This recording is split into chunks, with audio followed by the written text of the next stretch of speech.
Hello everyone, it's Sal, Stretford Post. How you're doing? And welcome to another episode of Chatterbox. Hope everyone's doing good. Hope everyone's doing fine. You almost got me there. I almost said breaking dawn. Goodness me, it's not the morning yet, guys. But thank you so much for joining me today, guys. You're absolute legends. I hope you're all doing well, and I hope you've enjoyed your Tuesday today, guys, isn't it? Guys, let's get straight into it. Of course, Manchester United are going to be linked with a whole number of players over this next coming weeks. And a lot of them we've mentioned in the show many times, guys. Loads of times we've mentioned them in the show. And one of those players is Lucien Agoume. Lucien Agoume, I feel, is another Baleba, slightly older Baleba. I believe he's 22. He's another Baleba, but an absolute brilliant talent. A very talented central midfielder that brings power, pace, skill, goal-scoring ability. This is the type of player that Manchester United are looking for. These are the type of players that Man United earn for, you know. And I think that a player like Lucien Agoume would fix Manchester United's midfield tenfold. Now, he's not the only one that Man United have been linked to. Man United have a whole array of midfielders that we are being linked to at the moment. Now, what I don't want for Manchester United, I don't want us to panic buy. I don't want us to bring in a player that we don't really want. But you know what? We're getting him for the sake of it, just to appease people. What I want is a player that's going to improve the team, a player that's better than Ugarte, a player that's better than most of our midfielders. And I feel like Lucien Agoume, he offers something that we don't have in the team.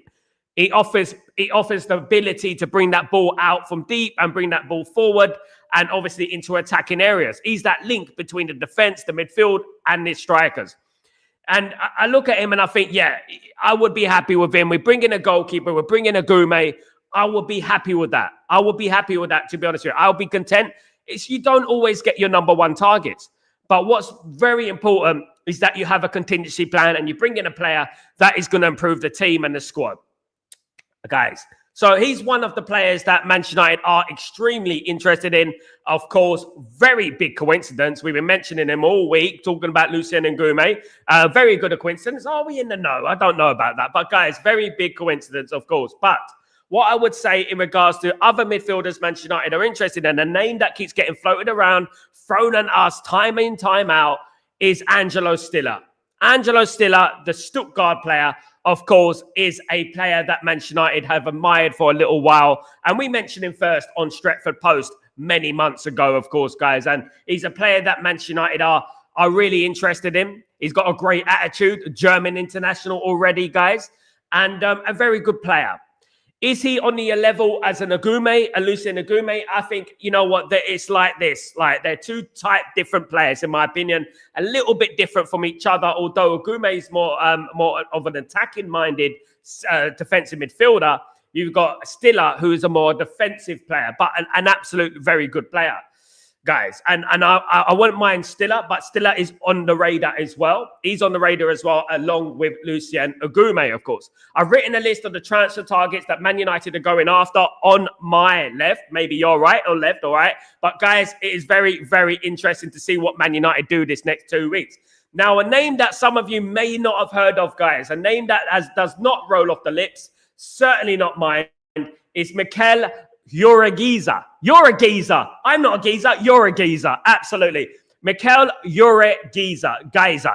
All right. Okay. So he plays for Athletic Bilbao. He's a central midfielder, 21 years old, 7 caps for the Spain under-21 team, valued about 30 million euros, guys. Good player. Very talented individual. And as we know from bringing players in from Athletic Bilbao, as we know and we're aware of, is that we got Herrera from there, isn't it? We got Herrera from there. And Herrera was, for me, was a success. I liked his attitude. Just came at a wrong era in Man United's history. I think a lot of players did come at the wrong era, to be honest with you. I would love to see a player like Mikel Jauregizar, because you are a geezer if you like you're a geezer. Absolutely. But, you know, if you know, you know, by the way. It's an old English saying, okay? So in America, geezer means something else, but it doesn't mean the same in England, okay? But, guys, yeah, Mikel Jauregizar is basically a player that Manchester United are very interested in as well. Now, guys, I like this because what I'm looking at these players, right, that Man United are being linked to, and I'm looking at them and I'm thinking, you know what? Each one of these players that they're being linked to is talented, has got something about them. Do you know what I mean? And I like this about these deals. I like this about the names that are being mentioned. And Mikel Jauregizar, another one, guys. Remember where you heard it. Right here, right now, Stretford Post. And Athletic Bilbao player, of course, central midfielder, in line to be in the Spanish international. But guys, the key thing about this guy is that he can also play attacking midfielder. So when you're playing someone like him in the middle, he can do the defensive work, he can do a number 8 work, he can do an attacking work as well. So this transfer is a little bit weird because if we brought in a Mikel, like this guy, Jauregizar, if we brought in him, he would be a number 8. And he would be the guy to play in that number 8 position more than a number 6, if you know what I mean. But he's a player that Man United have on their radar, of course, guys. And as well as an array of midfielders. Now, throw them all up in the air, throw everything against the wall, hoping something sticks. What will we get? I hope we get one. But not only a midfielder, the goalkeeper position is extremely important. And I've been hyping about this. I sound like a preacher to the choir about a goalkeeper. We need a goalkeeper. We need a goalkeeper. We've been talking about it all year, guys. Basically, we need a goalkeeper. And, I didn't think that the mistakes would come so soon. Mistakes came straight away. I mean, I thought that they'd at least give it a few games before we make a mistake. But the mistake came straight away. And the thing about a goalkeeper, if you don't have the right goalkeeper in there, let alone a great goalkeeper, if you don't have a competent goalkeeper in goal, you make a mistake, generally you can see the goal. Something bad happens, and that's what happened at the weekend. And if we didn't make that mistake, I honestly think that Man United probably would have drawn that game. And maybe, you never know, we might have even won that game. There was a whole load of things wrong with that team. Like, of course, I felt that the starting lineup was wrong. I felt it was wrong. I felt throwing Bay in there in that lineup was a little bit strange. I would have played Heaton myself, but that's up to debate. But what I would say is that, the Onana situation is weird. The Onana situation does look like a little bit like, I could be obviously doing 2+2, getting 5, of course, guys. But the Onana situation does look like it is something more to it. It does look like that he may be leaving the football club. Look, I hope so. I'm not hearing anyone apart from Inter Milan that are interested in Onana at the moment. And Inter Milan, of course, have got Sommer in goal, a very good goalkeeper. So I don't really feel how he will into their team. And, they've got a very good goalkeeper. I don't think they'll pay the money for him. Getting rid of Onana is easy said than done. And he doesn't want to leave anyway, but he's going to continue to be left at the team. I do believe, however, having said that, I do believe he'll play against Fulham. I think he'll play against Fulham and he probably will have a good game. And I hope he has a good game because all that matters ultimately, guys, is Man United to win. The Fulham game now has an extra incentive. When you lose your opening game of the season, you can go 2 ways, guys. You can go down, you can go up. Do you know what I mean? And I would say that we need to go up and we need to win that game, of course. Of course, guys, let me say hello to everyone in the stream. I hope you're all doing well. Welcome to the stream. Big up, my friend, Grayo, the legend, the myth. How you doing, brother? I hope you're doing well. 78 likes, so please, everyone, can you smash the like buttons and subscribe button to show your appreciation for Sal on this brilliant channel. Thank you, you brilliant person, Grayo. Much love to you, brother. Thank you. Please don't forget to smash a like on the video, guys. If you guys can do that for me, that'd be absolutely generous of you. Thank you so much, guys. Really helps the video, of course. Tybird, the legend. What's going on, Tybird? How you doing, my friend? Hope you're doing well. What I have seen, from Silas, he is not a midfielder. I've seen him playing as a striker or behind the striker. And then also a right winger. Good player, and in my opinion, could be a good buy if the price is right. There you go, Tybird.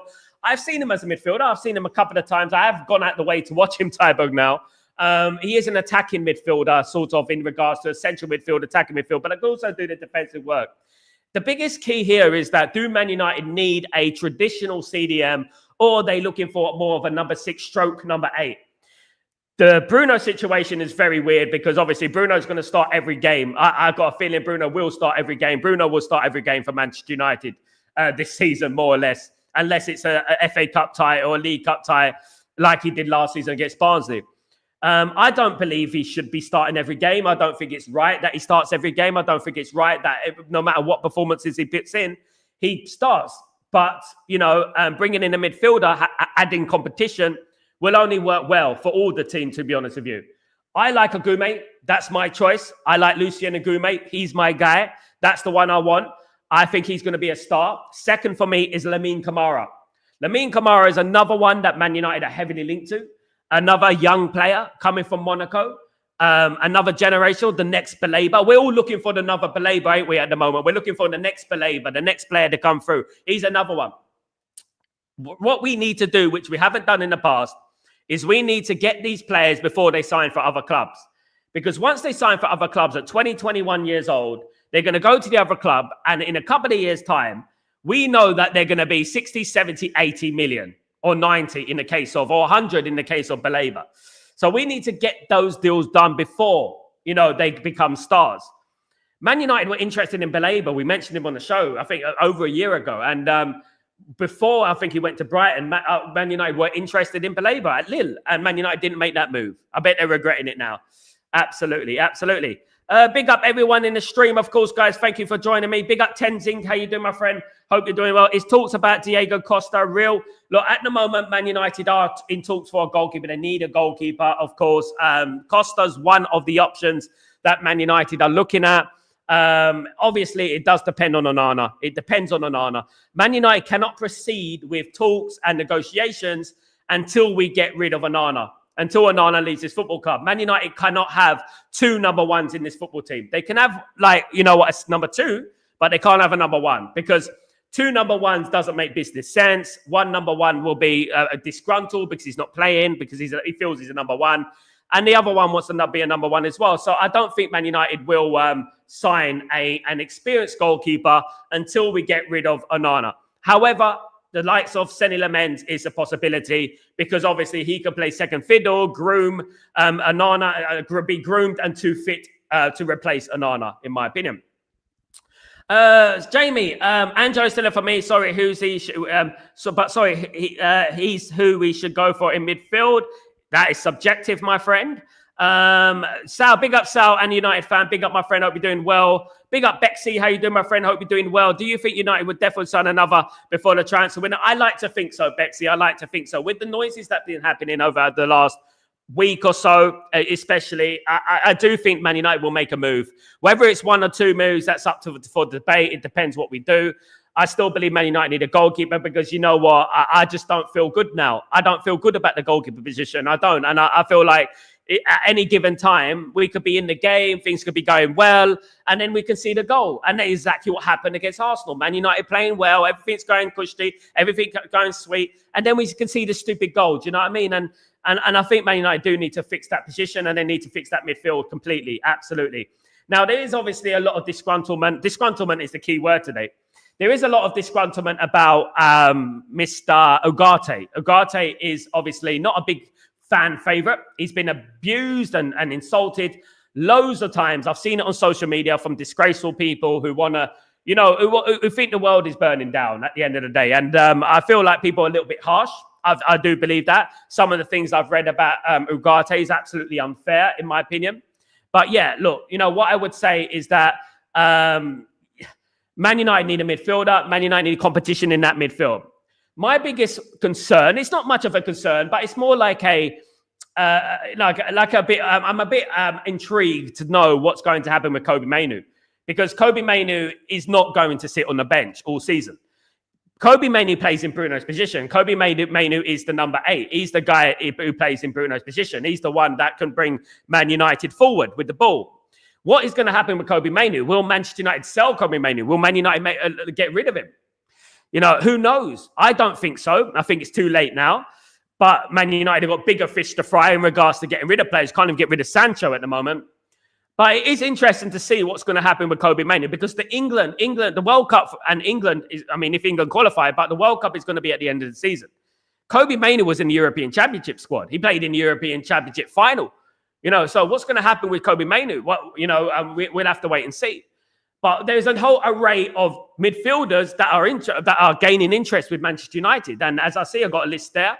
There's a whole load of midfielders there that Man United could possibly sign. It depends which one we throw against the wall and which one sticks, of course. Big up, Natty. How you doing, my friend? Hope you're doing well. Good to see you. The one who scored against is the Bilbao player. The one who scored against us is the Bilbao player. Big up, Jauregizar. Yeah, Sal, do you think Onana dropped or match fitness? I think he's dropped, mate. I think there's more than meets the eye with this situation with Onana. I think he was dropped. I actually do. I think it's well known. It's one of the worst kept secrets that Amorim doesn't rate Onana. I think no matter what he says about Onana, all the compliments about Onana, I do feel that he doesn't want him as his goalkeeper. I think he wants another goalkeeper. I really do feel that. What I would say is that Onana will start against Fulham. I'm pretty certain about that. I think he will start against Fulham. Bayindir lost his chance. Bayindir had a great opportunity at the weekend to show himself, exert himself, but he didn't do enough. He didn't do enough. Made that mistake, cost us the game. And that is what ultimately that's what goalkeepers are judged on, is mistakes, isn't it? Because mistakes lead to goals. And yeah, I do think that Onana will start at the weekend. I do. That's not to say that Man United are not looking for a keeper, but I think they would trust Onana more than they're going to trust Bayindir at the moment. I know it's unfair. I know that's football. Football. That's the way football is sometimes. You know, you make your bed, you lay in it. And I think that Bayindir should know to punch the ball out. He should have punched the ball out. That's what he should have done. He shouldn't be doing that slap business, but he did, of course.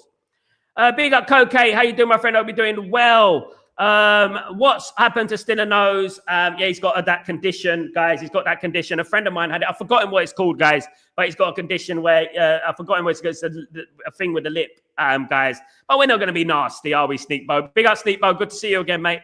I don't know this player at all, to be honest. Hopefully he is a good right one. I hope so. That's the key, of course. Absolutely, Tybook. We need someone to help make Champions League. We do. We need someone to help. We do. Of course, that's what it's all about, my friend. That's what it's all about, of course. Absolutely. Let's read some of these comments. RDZ, how you doing, my friend? Hope you're doing well. Stiller is a great midfielder, but he is not physical. We will get overrun in midfield if we sign him. There you go. He has to be an Agoume. There you go, RD7. That is the subjective opinion, of course, again. Big up, RDZ, though. Good to see you. So we need a midfielder who can press and resist. Yeah, and physically, of course. I thought we are chasing Agoume and hopefully Costa or Martinez. Man United are chasing a whole number of players. I think Man United have learned their lesson about chasing one player and not getting him. You know, we spent 50 days on Mbeumo. What I would say is that Man United are not just chasing one player. They're chasing a whole number of players. I mentioned it weeks ago. Before it was popular, Cornish, Melissa, I mentioned, everyone knows on Stretford Post, I mentioned Agoume. I know about Agoume already. I knew that we were in for Agoume. You could scroll back to the thumbnails from the past. Man United have been interested in Agoume for a while. And basically what it is, he was not the first choice. Obviously, Man United wanted Baleba. They didn't get Baleba. The rumours, they put a 50 plus 5 billion in incentives offer for Baleba, which I feel is a disgrace, by the way. I think it's a disgrace. I think that giving a 50 million plus 5 million incentives when the likes of Tyler Dibbling and the likes of Madueke and players like that are worth 50 million was an absolute rude. It's a disgrace at the end of the day. But what I would say is this, right? I would say Man United have a number of midfielders that they are targeting at the moment. There's a list on the screen of the list of midfielders that Man United are targeting at the moment, and a couple of goalkeepers there that Man United are also targeting, of course. Now, it all depends what happens. You know, one thing I've noticed about Man United this transfer window is that we get linked to players. We're very close to signing players, i.e. like the slights of Emi Martinez, and then suddenly it just goes quiet and that's it. But now we can't go quiet.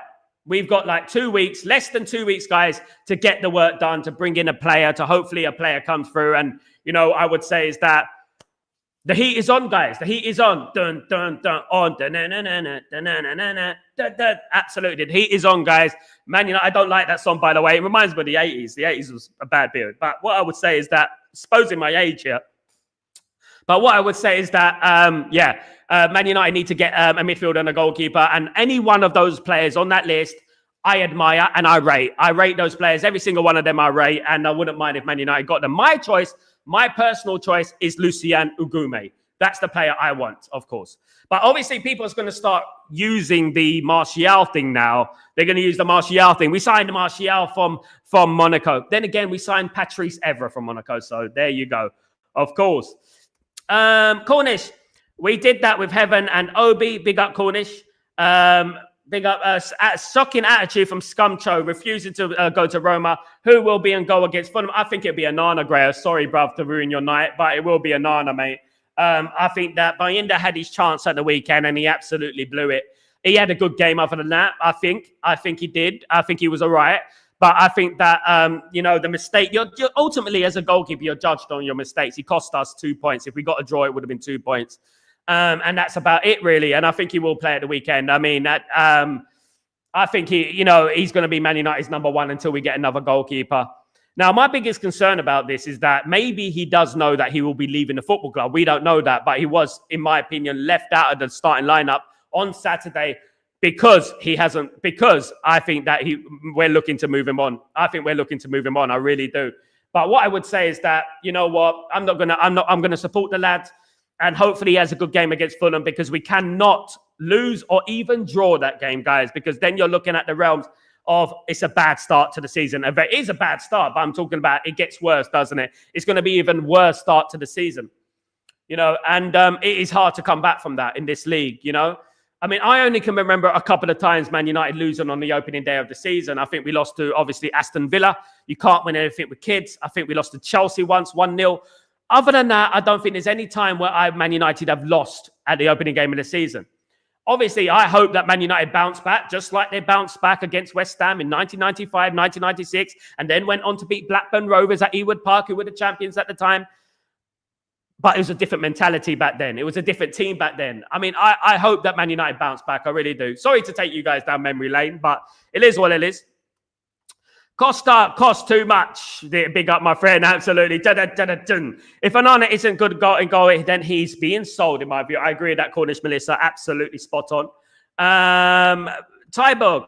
Even if the midfield position is very important, I would really like to see the goalkeeper position sorted. We just can't go into another season with these two. I agree, mate. Even if I think the midfielder's position is very important, I would really like to see the goal. I think it's very important, Tyborg. I think the level of importance that a goalkeeper is given is not given enough. I think it's so underrated. When we think about the past, and I hate to bang on about the past, sorry guys, but when we go back to the past, we look at Van der Sar, we look at Peter Schmeichel, right? I remember, Schmeichel made mistakes. Of course he did. I remember him slicing one in his own net almost against Sunderland, or was it Barnsley? And then it, in a draw. I remember him making a few mistakes, but those were so few and far between. And we can remember it because they were so few and far between. Peter Schmeichel probably made about 5 mistakes in his entire tenure at Manchester United. 5 major mistakes. I cannot remember all of Onana's mistakes. I can't remember it. So this is why it's so important to have a good goalkeeper. And at the weekend, it was evident. It showed you what a good goalkeeper is as opposed to a bad goalkeeper. Well, an average goalkeeper. Bayinde had that cross come in and he flapped it. It was a foul, guys. Mason Mount was fouled. The elbow was in the goalkeeper. It was a foul, regardless of what people think. Regardless if people think it is soft or what, Mason Mount was fouled. It was a double foul. And Cunha was a penalty. Even Arsenal fans are saying it now. But Bayinde flapped at that cross. A few minutes later, Raya had the same cross and punched it out. And that's my problem. That's the difference between a good goalkeeper and an average goalkeeper, or a poor one. Big up, Marky Mark, the legend. How you doing, my friend? Hope you're doing well. Good to see you. Afternoon, Sal, and the community. How are you, my friend? Very well, brother. Thank you so much for joining, my friend. If we get a keeper, I hope it's Lamens. And how do you feel on Agoume? I haven't watched a lot of him. What I would compare Agoume to is a bit like Baleba, similar to Baleba. Powerful, pacey, can bring that ball out from deep, bring it forward. Good player. There's 2 players that are in France right now, Lamine Camara and obviously, one player in France, Lamine Camara and obviously Agoume who plays for Seville. What I would say is that in regards to Sevilla player, he's playing in a more competitive league, I would say, which is Agoume. I think he's playing in a more competitive league. So obviously, I would weigh up his talent a little bit more than I would with Lamine Camara, who plays in France, So what I would say is that, Agoume is a bit like Baleba, a bit like a Yaya Toure sort of player, that kind of player who can break up play, bring the ball back from the midfield into the forwards and be that link man between the midfield and the defense. And obviously, from the midfield to the strikers. Big up, everyone. Big up, Mark, mate. Good to see you, mate. Of course, one of the coveted members of Stretford Post calls. Cornish Mission, to prevent the sort of goal that we went in against Sunday, went in against us on Sunday, we need Martinez. He would definitely not let that happen. No goalkeeper would let it happen, Cornish Melissa, my friend. No goalkeeper would let that happen. No one would. Selly Lamens wouldn't. let me tell you something about Sally Lamens, guys. Something people don't know. Sally Lamens is in the top 1% of goalkeepers in Europe for stats. 1%. Top 1% in Europe for stats. That's all you need to know. 1% in Europe for stats, guys. That is Sally Lamens. Sally Lamens is a generational. You can also say Donnarumma would have catched it, would have saved it. Martinez would have saved it. Probably Jordan Pickford would have probably saved it. Jordan Pickford would have probably punched it. You know, and that's the thing, isn't it? No proper competent goalkeeper lets that in. Stephen, they should pray heaven versus Fulham, or is he injured? He got injured in the preseason, Stephen. He got injured against Fiorentina. Of course, it wasn't serious. He was on the bench against Arsenal. I hope he plays against Fulham. I do. I rate Heaven highly.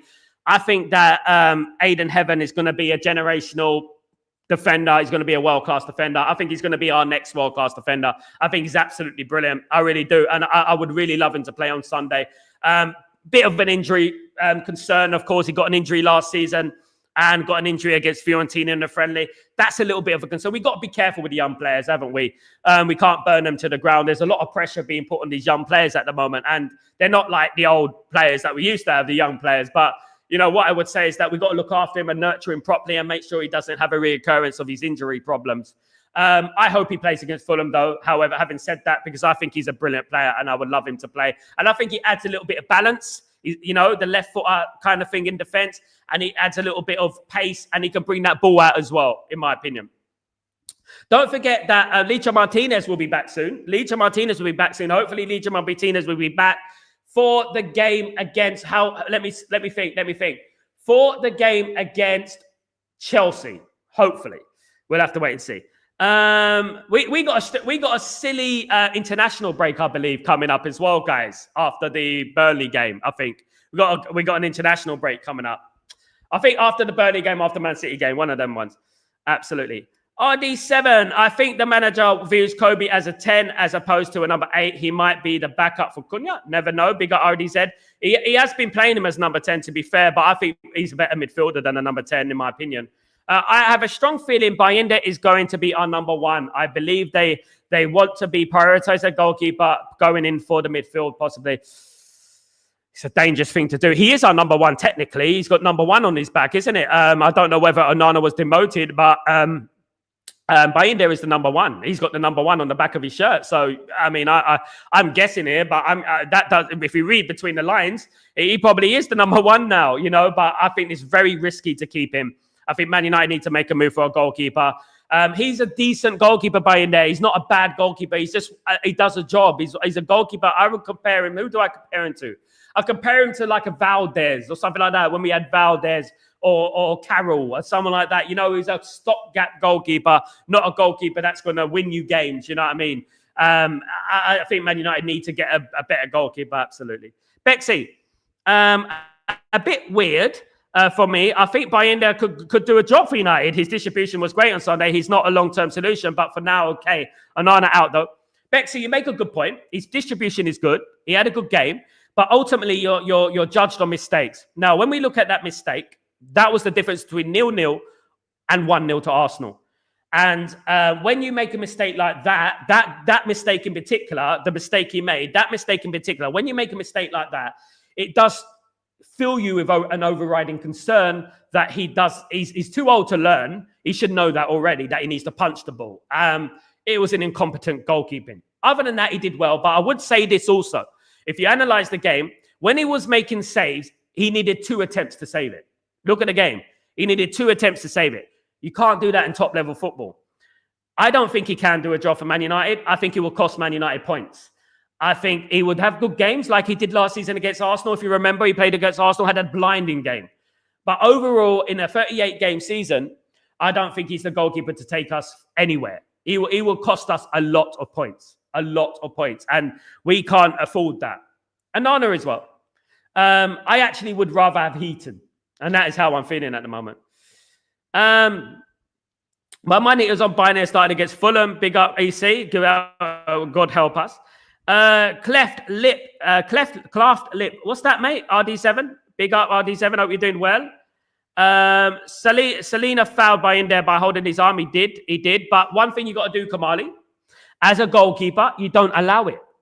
You don't allow that. You're strong. You use your hands. He can't use anything. You're strong. Take him out. You're a goalkeeper. What Schmeichel, what Van der Sar would have done, take him out. The same thing happened to Valdez. Not Valdez, Vaya, a few minutes later. And he punched it out. You've got to punch. You've got to use your strength, mate. You're the goalkeeper, man. You're meant to be the big guy. You know what I mean? Punch him. If you have to take out Saliba, so be it. Make it look like an accident. That's what you do.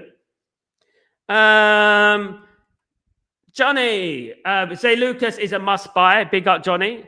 Not linked to him, unfortunately. That Kamara kid from Monaco looks really good. Yep, I wouldn't be surprised if Brighton replaces Baleba with him. And this is where we're talking about, isn't it, RD7, about the you snooze, you lose sort of thing, isn't it? I wouldn't be surprised, mate, if he goes to Brighton. I wouldn't be surprised at all, mate. And then he would end up going for 70, 80 million in a couple of years. And that's what it is, isn't it? You snooze, you lose. You've got to get these players whilst they're still hot, whilst they're young. And obviously, when you sign these type of players, there's no risk involved in it, because you could spend 40 million on Lamine Kamara, for example. And you know what? It might not work out, but you can sell him and you can make up the majority of that money. That's the thing about signing these players before, they go to the other clubs, the Premier League clubs. So Man United need to make a move, whether it's Agoume, whether it is Lamine Kamara. I believe Agoume's got a 35 million release clause. 35 million. Man United apparently were offering, according to some journalists, 27 million. I don't know what we're paying at, to be honest with you. But obviously the Baleba bid was, if it's true, it came from Laurie Whitwell or not. How much weight you can put on that. 50 million plus 5 million incentives. Rude, isn't it? So, do you take De Gea back? I would take De Gea back, yes. I would, yeah. I heard Onana is going back to Inter. I don't think he'll go back, Daniel, my friend. They've got Sommer. And that's the thing, isn't it? They got Sommer, very good goalkeeper. Obviously, an international with Switzerland, I think it is. A very decent goalkeeper. I don't see how Inter Milan would bring in Onana unless it's a sentimental thing. Look, he's going to cost money for Inter Milan, and I don't think they've got the money to spend on a goalkeeper. I don't think they need one. I think they've got a very good second choice goalkeeper as well. Natty. Sal, why we let VTech on loan when we know we do have competitive goalkeeper? Now, there was rumours circulating about VTech. I'm a big admirer of VTech. I felt he needed an opportunity this year. There was big rumours that him and Amorim don't see eye to eye. That was the rumour. They don't get on, basically. And I don't know how much truth there is in that. I do think it was a little bit weird that he didn't go on the American tour. I do think that was a little bit weird. VTech was very good on loan last season, and I think he's going to be a very good goalkeeper. Now, we have a very weird relationship with goalkeepers these days. You look at Kova, another goalkeeper. He won the Bundesliga with Bayer Leverkusen, of course. We get rid of goalkeepers, and good goalkeepers as well, at this football club. Even now, guys, you're looking at Henderson for Crystal Palace. You're looking at Henderson, and you're thinking, what happened there? What happened to Henderson? Another good goalkeeper, another goalkeeper that is thriving at Crystal Palace, winning at Crystal Palace. Do you know what I mean? And it does make you think, doesn't it? What's going on? Do we have a good judge in goalkeepers? Obviously not. I would say we don't really have over the recent years. I don't think we have a good judge of goalkeeping. Come on, guys. Give me a great legend. Great, guys, please don't forget, smash the like button. Let's get it to 50 likes. Now, guys, what I would say is this, right?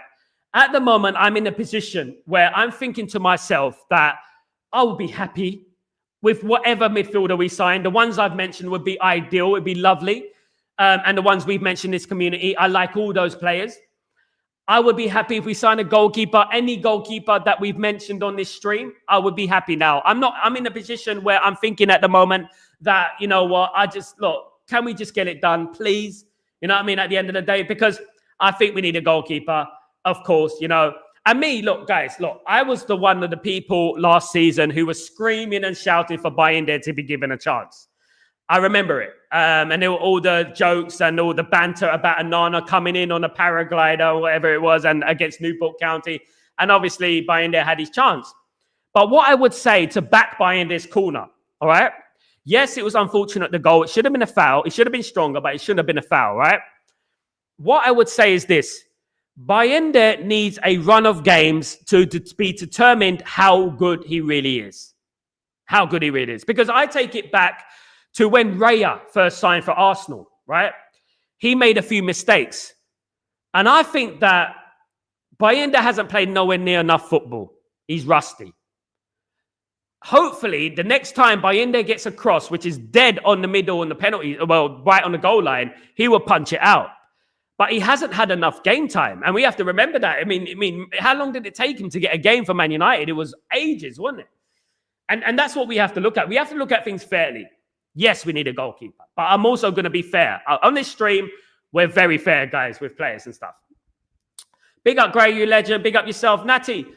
Sal, goalkeeper is a must because even if we score, if a goalkeeper makes a mistake, it will drag on the team. Guys, what did I say in the summer, though? What did I say in the summer? What was the story that I was giving you guys?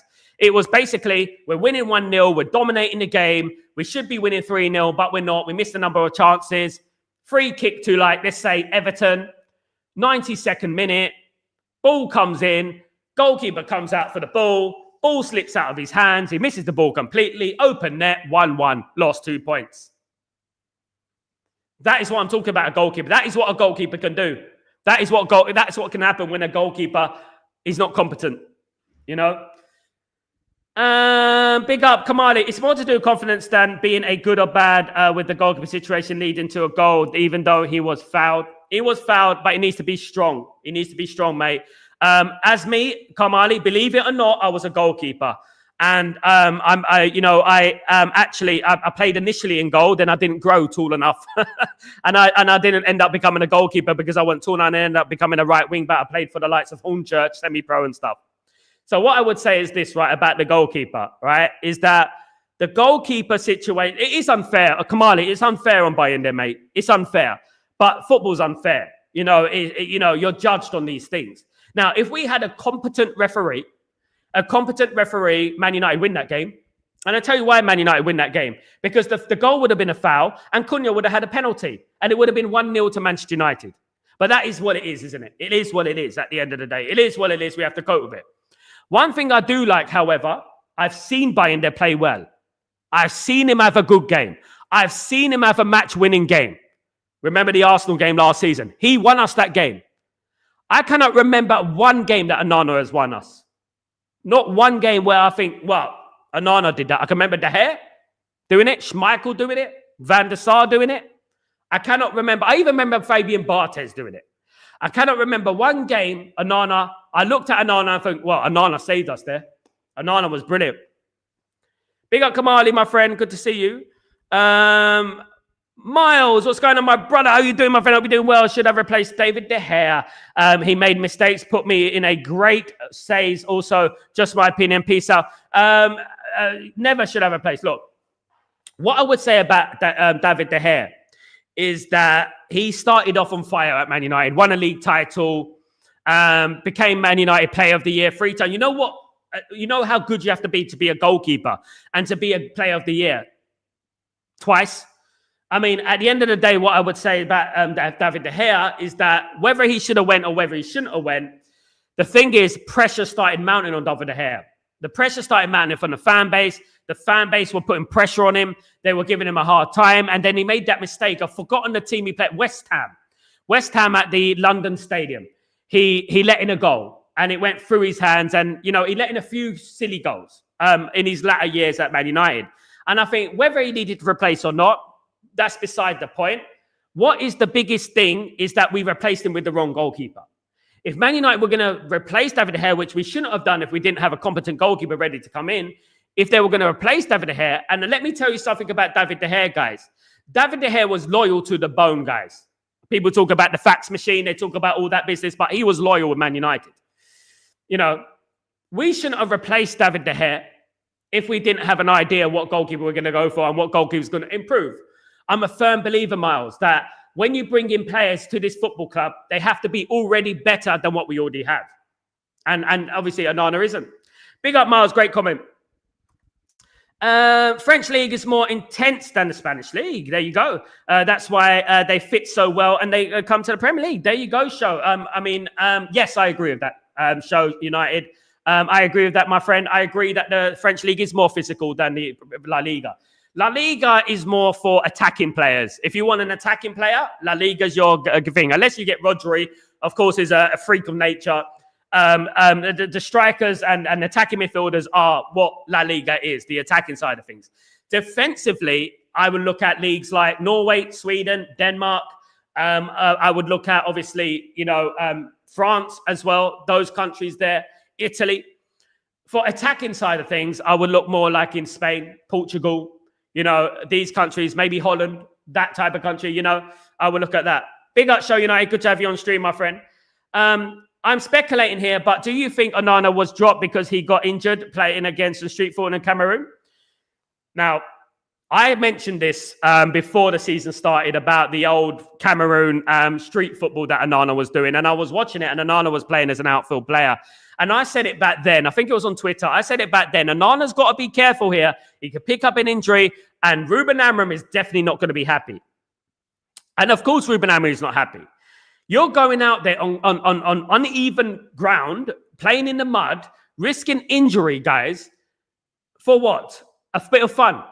And you're not playing in goal. That's bad enough, but you're playing outfield, running, sprinting up and down. I can understand why Ruben Amorim got upset. I can understand why he probably took the number one off. Guys, correct me if I'm wrong. Didn't Onana have the number one last season? Correct me if I'm wrong. Did he have the number one? Because now Bayinda is the number one, isn't he? So, obviously I can understand why Ruben Amorim would be upset. I really can. I can. And, of course, Story, good. How you doing, my friend? A top goalkeeper makes the difference. Story, agreed, mate. Agreed. Story, look. It gets thrown under the carpet because it's not fashionable. Signing a goalkeeper for some people is boring. People don't like to sign goalkeepers because it's boring.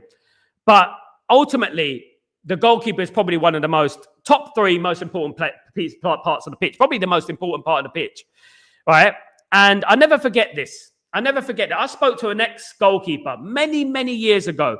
He used to play for Leyton Orient. The Leyton Orient in League One. They used to be in League Two. Back then, it was called Division 3. The goalkeeper's name was Paul Hild. Paul Hild ended up playing for Wimbledon, the crazy gang, right? So Paul Hild, I spoke to Paul Hild back then when I was young, and I used to train. I used to play football, and I played a lot of training games and things like that. When I spoke to Paul Hild, he told me, he underestimated, because he started us as an outfield player, but he became a goalkeeper. He said he underestimated how important a goalkeeper and how difficult the goalkeeper position is. Because you make a mistake. That ball goes past you. That's a goal. That ball goes past Bruno or Mainoo or Ugarte in midfield, it can get retrieved by the defense. So that's very true. So if a ball goes past you and you don't control that ball's more times than not going in the back of the net. And that's what he told me. And he said that it is the most difficult position on the pitch, not only physically, but also mentally. I remember when David Beckham scored that great goal from the halfway line against Wimbledon. I was at that game, guys. That game against Wimbledon.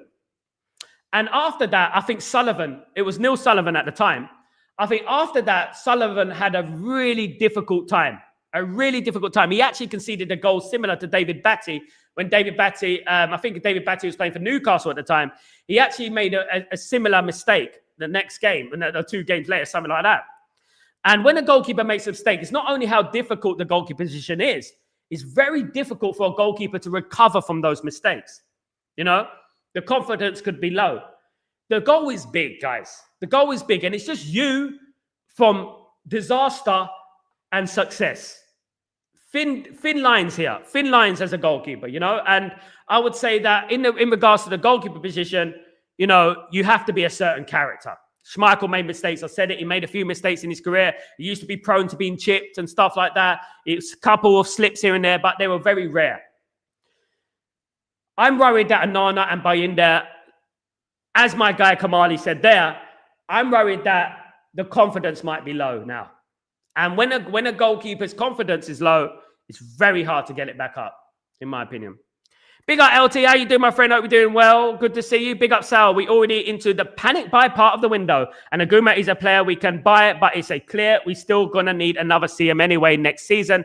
But we also need one in this window as well. We need one, and I think that Agoume will be an absolute phenomenal player for Man United, and I would love to see him in the midfield with Baleba or Walton. As I said, over the summer, over this last few weeks, guys, and those who've been here would know, I'm a big fan of Walton.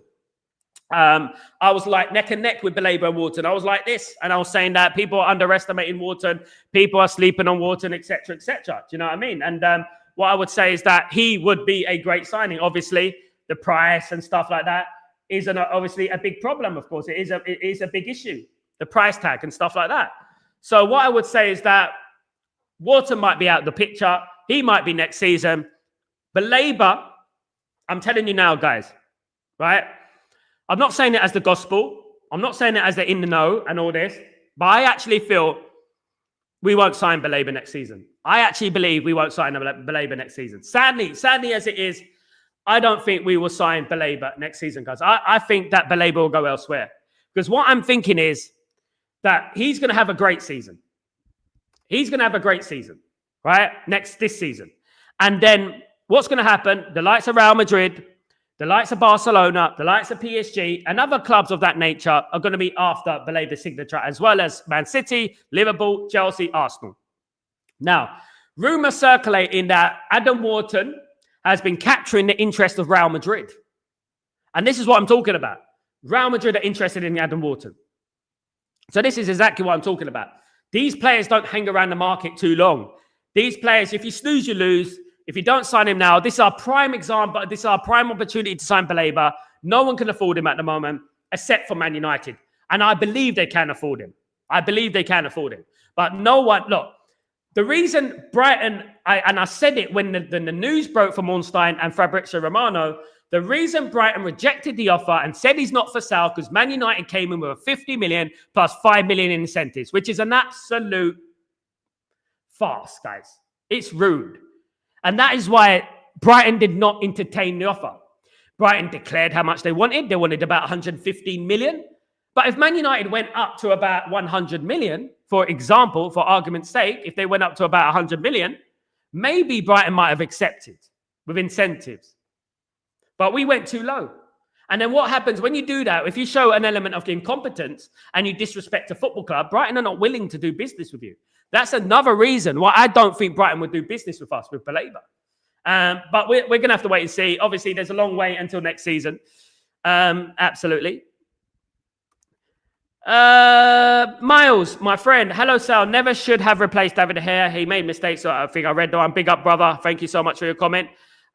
Big up, my friend. Good afternoon, Donovan. How you doing, my friend? Hope you're doing well. Hope you doing well, bro. Very good to see you, mate. I'm very well. Hope you're doing well as well. From what I've noticed, when Cunha attacked, he was isolated. Absolutely, mate. I said it. Very important point there, Donovan, because I said it in my short video. Watch my short video, guys. Check it out. When Mbeumo attacked, he was isolated. Do you think the system is a cause for us not getting enough goals? No. I don't, actually. I think the cause of Man United not getting enough goals and not getting enough people in the box is basically the fact that we didn't have a striker up there. A striker, he makes the right runs. He knows where to move, when to be on the pitch, when to be in the box. I think that is the main thing. I think naturally, Cunha and Mbeumo play as midfielders. I think they are midfielders, so naturally they're going to start having midfield instincts and things like that. Do you know what I mean? So I don't think it's necessary, the system. I don't. We were doing something similar under a 4-3-3 under Erik ten Hag. I would say that the fact that we don't have a recognised striker up front, a proper striker up front, is probably the reason why we didn't have enough people in the box. And I know what you're talking about. I know you saw the run from Cunha. Cunha was all by himself. But I also would look at the times we got it on the wing. How many times did we get it on the wing and there was no one in the box? Until Sesko came on, we started getting players in the box. Sesko started to create problems in the box. Sesko started to push players around and started to cause havoc in the box. We'll have to see. Beef Bully, how do you do, my friend Sal? Is Rasmus Onana out to Italy? I don't think Onana will be. However, things change as time goes on. Beef Bully, big up.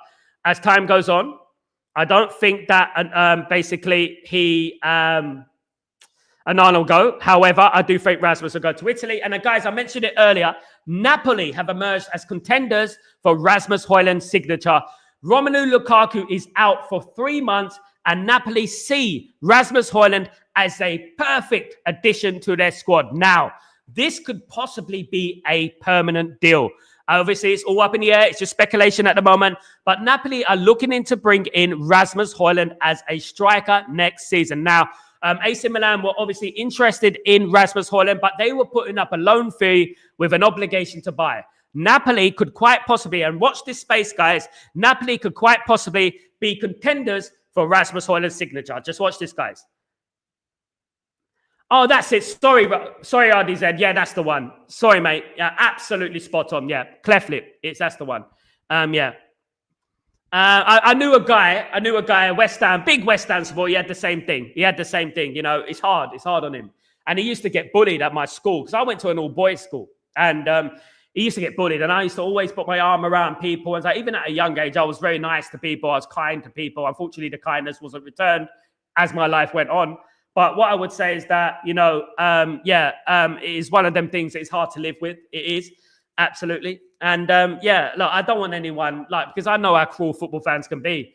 And, you know, I don't care about the guy's looks. We look at, Luke Chadwick had a problem, didn't he? You remember Luke Chadwick when he played for Man United, and Luke Chadwick had a problem with people bullying him about the way he looked and stuff like that. And I think it was out of order. It was harsh. I'm not cruel. And I think some people are. And I would like to sign him. And I don't care because you remember Frank Ribery. Frank Ribery had a problem as well, didn't he? I think he had burns or something. But Frank Ribery, again, had that problem. But Frank Ribery shut people up with his football. And he made things happen. Do you know what I mean? Big up, Roddy Z. Thanks for that, brother. Asif, good morning, good afternoon, good evening. How you doing, brother? I hope you're doing well. Hi, Sal. As far as I recall, since Heaton joined, he never played in the Premier League. It's time to give him a chance. I bet he will glue Groot and Alty to the bench. Big up, Asif. I forgot about Groot. I would have played Heaton at the weekend, Asif. I would, until we sign a new goalkeeper. So, is there any news about Rasmus? Yeah, as I've just spoken about, Napoli as emerged as contenders for Rasmus' signature, of course. Tyberg, big up. These internationals are killing me. It's so annoying to have them every couple of months. Luckily, we don't have so many winning streaks, so it's not so disruptive. Pick up it would have been annoying if we won 5 games in a row, isn't it, or something like that. Guys, yeah, look, I'm fed up with the international break, for goodness sake. Just let all the teams in the bloody World Cup, for goodness sake. Let them all win. Go by FIFA coefficient, whatever it's called. Just go by that and just let the teams that are in that coefficient league, whatever it is, go into the World Cup. It's ridiculous, guys. It really is ridiculous, you know. What they should do is they should let these teams, look, England should qualify, Germany should qualify, France should qualify, Italy should qualify, Spain should qualify. And that's it, you know, at the end of the day. And these qualifications, they come at the wrong time. They should have been now. It should have been in the summer now. England should have been playing now. This is what they should have been done. They should have been playing now. But Tybo, you've got to join me for those watch-alongs. When England play, I'll do the watch-along for England. Don't forget, brother. Big up. EC, Cunha and Mbeumo were isolated, but that makes that most likely due to not playing with a striker. Absolutely, EC. Yeah, Mason Mount dropped too deep and didn't push up fast enough. Exactly, EC. Spot on, mate. It's exactly the point I'm making. A recognised striker, experienced striker, player who's been playing striker all his life is going to cause more problems than the Mason Mount, for example. Thank you, Graham. Guys, come on, let's smash the like. We've got 88 here, guys. 88, guys. We should, in theory, have 88 likes, guys. What's going on? Smash the like for Uncle Sal. Come on, man. Smash the like for me. Thank you so much, guys. Really appreciate that. Sal, nobody can mess with Amram. Do you see his eyes when the reporter asked him? He was pissed off, yeah. I can only imagine how he feels, mate, because at the end of the day, it happened. It's a mistake, and people are going to lay into him at the end of the day. I'm surprised that none of the people in that press conference are talking about how it should have been a penalty. Typical anti-Man United journalism once again. Never talking about how it should have been a penalty. It was a double penalty, Mason Mount and bloody Bayinde. You know, a penalty on Cunha as well. I'm surprised none of them were talking about that. I'm surprised they keep bringing up, oh, what about the mistake? Is he good enough? Are you going to sign a new goalkeeper? Blah, blah, blah. What's he going to say? What's he going to say? Yeah, I'm definitely going to sign another goalkeeper. Yeah, buying is rubbish. What's he going to say? He's obviously not going to do that. Asif, Don't you think Martinez is not far from bringing him to Old Trafford after he was dropped by Villa? What I would say, Asif, what's going to determine this is the game at the weekend. I think, don't forget that Martinez was suspended, Asif, at that game. Remember he got sent off against Man United? He was suspended. So I believe that if he doesn't play at the weekend, he only got a one suspension. Obviously, there are rumours that he's going to get a 3-match suspension. It was reduced to 1 game, by the way. He got 1 game suspension. And at the weekend, if he doesn't play at the weekend now, then you would obviously question what's going on. But the Aston Villa had a great performance at the weekend, didn't he? The Aston Villa goalkeeper, he had a good performance, the other one. Only legends. Big up, my friend. Hope you're doing well. These 2 midfielders would be class. Stiller and Jauregizar. Absolutely. I agree with that. Definitely. 100%. They would be class. It would be a hose upgrade. That's for sure. LT, this is the poorest we've had in terms of keepers. I agree. And we haven't bought any top-class CMs in their prime in the past 10 years. I agree. Which is why we have struggled to be competitive in the league. You're spot on, mate. The last great midfielder that Man United signed after Roy Keane was probably Mikel Carrick. Pogba, don't count him as a great midfielder because he wasn't. All right. In theory, he would have been in it. But I'm talking about we haven't got anyone of the ilk of a Roy Keane or a Mikel Carrick since they retired to replace. They haven't been replaced. That's one thing I would say. They haven't been replaced yet. I completely agree on Ben there, Sal. He said he needs to be 6, 7, at least 7, 8. Only when he should see what a goalkeeper he is. Onana is bigger problem. I agree. I agree, mate. I agree. Onana is a bigger problem. Yeah, Onana can cost you Champions Leagues. I can look at a goalkeeper and I can analyze a goalkeeper and say to that, they had a good game that game. And I can remember great games that they've had. I can remember great games that David Seaman has had. I can remember great games that, what's his name? Lehman has had for Arsenal. I can remember great games that Ben Foster had for Man United, but with Onana, I can't remember. I really can't. Actually, tell a lie. I can remember one time he saved a penalty against Copenhagen. But in that game, he was a bit lucky, but he saved a penalty against Copenhagen. That's the only time I remember. It cost us the Champions League anyway, so it didn't really matter.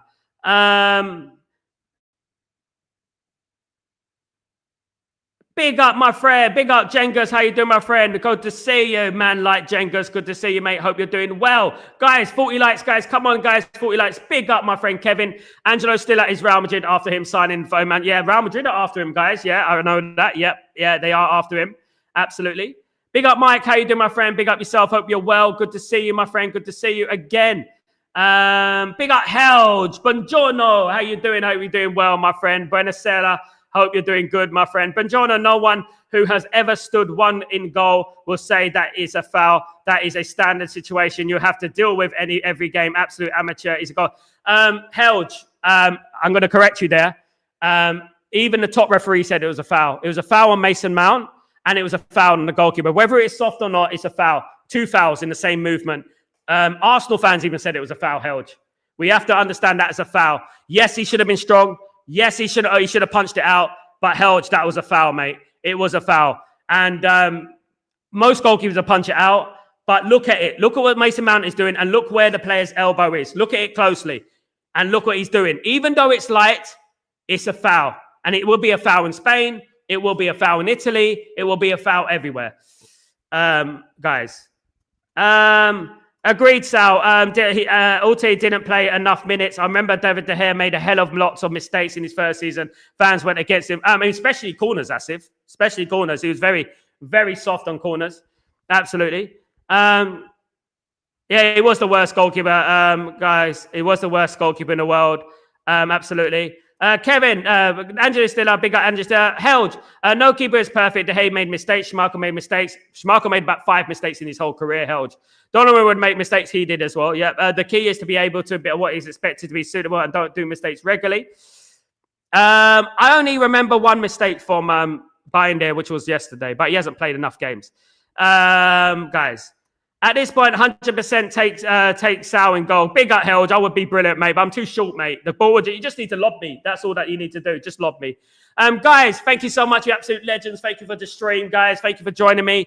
Much love to you all. Don't forget, I'll be back tomorrow for Breaking Dawn. If nothing else breaks, of course, guys. Don't forget to smash a like on the show. Guys, don't forget, 74 in the house. I should have a lot of likes, shouldn't I? Guys, don't forget that. Guys, thank you so much for joining me. You're absolute legends. Don't forget to put your notifications on as well. That's very important, guys. 7 only for 50, guys. Don't forget, you can become a member as well. Don't forget to support the channel, guys. Very, very important. It keeps the channel going. It keeps the channel growing. And everything will be reinvested in the channel. Thank you so much, Grayo. Big up yourself. 3 likes to come. Come on, guys. 50 likes. 3 likes. Let's do this, guys. Thank you so much, guys. Big up Xavier as well. Thank you, everyone. Have a great evening. I'm Sal Warner. This is Chatterbox, of course. Take it easy, guys. See you soon. Peace.